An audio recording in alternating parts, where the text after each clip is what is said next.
But first up, call me old-fashioned, but I've never really got the whole anti-vax thing. During my childhood, we had the vaccination needles protecting us from polio and measles and rubella and all that sort of stuff. I guess our parents just thought, well, if it's there and it will protect my child, we'll just do it. Nowadays, there's a whole new industry based around your right to refuse to be vaccinated.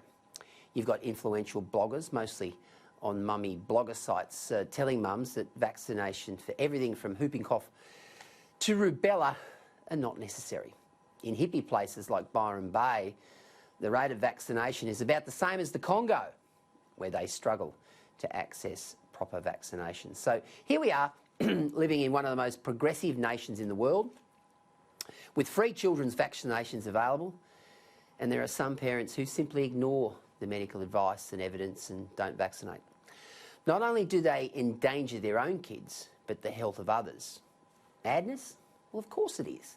But that's their choice, and the only ones that are going to suffer are their children themselves. But what makes this even more idiotic is that you've now got a high-profile football player, bloke from the Titans called Bryce Cartwright, who is refusing to be vaccinated for the flu.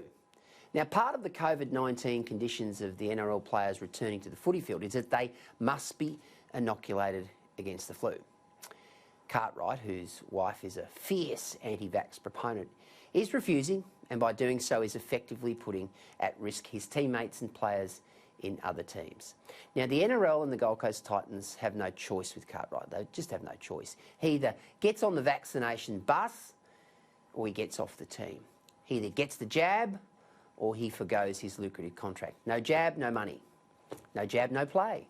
If he feels so principled about his anti-vax stance, he'll take the no jab option, meaning his six-figure contract, I'm heard he's on about $450, $500 a year, will not be paid for 2020. Now, from my perspective, it's a small price to pay for maintaining such a principled stance, albeit an irresponsible one.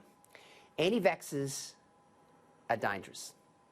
Now, they've got every right to decide not to vaccinate themselves or their children, but when they endanger others, they must be pulled up and dealt with accordingly.